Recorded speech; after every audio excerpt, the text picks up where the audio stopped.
Hey guys, can you imagine the resources that were wasted on Operation Harass Michael Caleb? Not for theft of a $3.27 protein bar when he was trying to annoy them under the early, 8 years ago. None of that.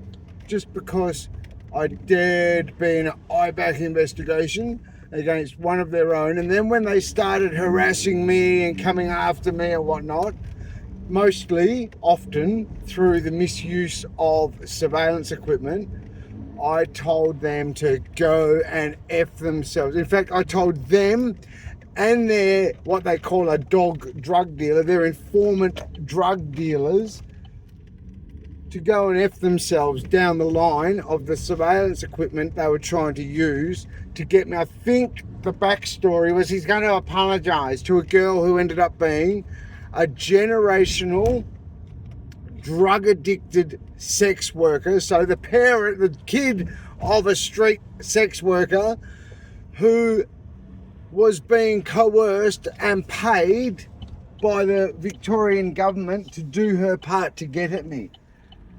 The fact that she'd never warned any of those, what they call drug dealers, well, you'd have to ask her that. But picture the resources that went into me. I mean, this was orchestrated by some high-ranking, well-paid members of the Victorian government, be it the prisons, the police, the courts, the magistrate. Think about it.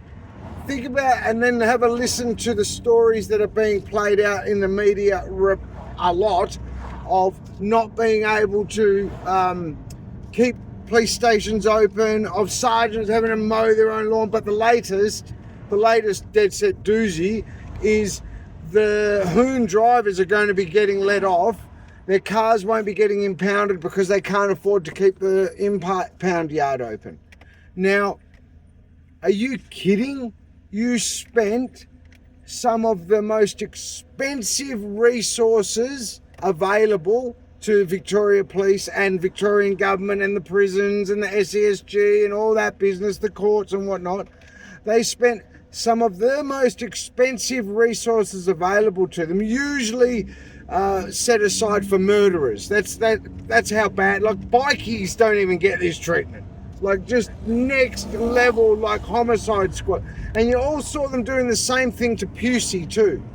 So that, like, granted, Pusey did an imbecilic thing, a stupid thing. But at the end of the day, no police officer, particularly high ranked, the highest, longest, should be misappropriating taxes, in effect, should be squandering resources on bully boy nonsense when you can't even afford to keep the hoon yard open. You can't even afford to keep... What about this one? What about when I was under the Melbourne Drug Court order? This is like, you cannot make this up. I was under the Melbourne Drug Court order at peak harassment, right? Like peak harassment. And I've told you this story before.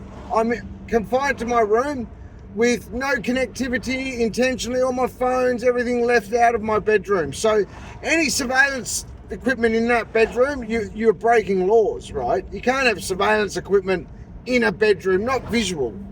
Anyway, so what they had done, as it turns out, is they had intercepted my dad's TV when my dad passed away, and my brother was getting my dad's car, and we backloaded my dad's TV. I said, yeah, I'll have that. Well, they, in their bid to get at me, intercepted the car and installed surveillance equipment in it. They must have. If not, they compromised my house sometime, who knows. Whatever the case, I'm lying back and I say out loud, which is how I used to fish, was like when no one else could hear things, I'd do and say things out loud that only a corrupt officer or member of drug court or whatnot could know. So, and I did exactly the same thing. This is how I learnt about the surveillance law breaches in prison system too, to be honest. And it certainly wasn't the intercom system, because I used to cover that. And, I tested it inside 10 years to test it. So anyway, in this, I'm lying back in my bedroom and I'm watching, I think it's the Eagle has landed or something with Donald Sutherland. Is it Donald Sutherland? And he plays the suave Irish guy, the double agent guy. Anyway, as the Germans are parachuting in or something, he says the cool one-liner. He goes, oh, well, look at me. Well, I'll be damned. Flying pigs. Something like that. So I jokingly said out loud, so no one else could hear it, but these people, gee, that's what we call the police air wing. The very next day, I was getting buzzed. They couldn't help but show themselves. My house was getting buzzed by the police air wing, in much the same way they did to the media. So picture that. Picture those resources getting squandered when you now hear. Oh, hang on. Sorry, I got sidetracked there.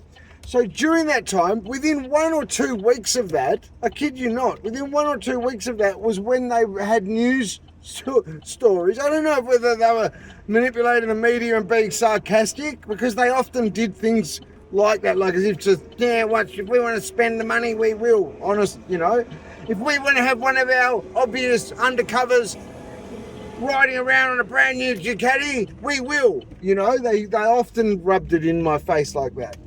But within 2 weeks of that police air wing story, we're getting stories of the police air wing being grounded and not being able to stay in the air for the full month. I kid you not, it was bonkers. Absolute madness.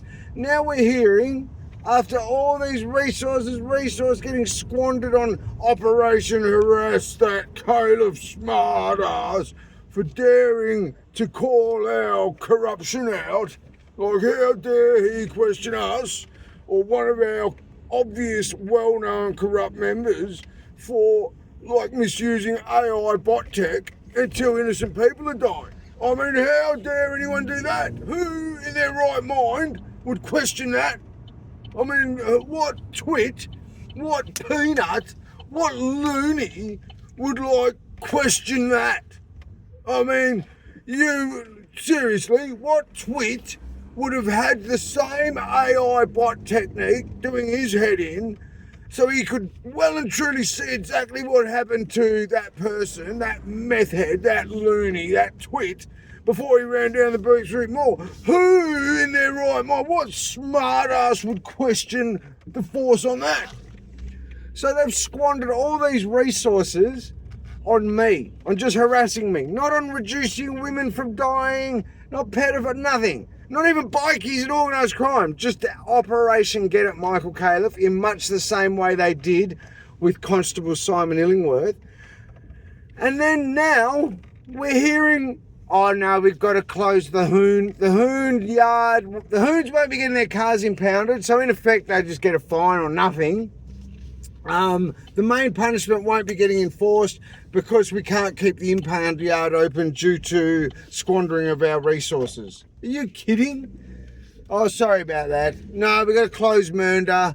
Yeah, we won't be having that running because of squandering of our resources. No, Sarge from Wollert, he's out there mowing the lawn of his own station because of squandering of our resources. I mean, you're sick in the head. Seriously, that is just disgusting.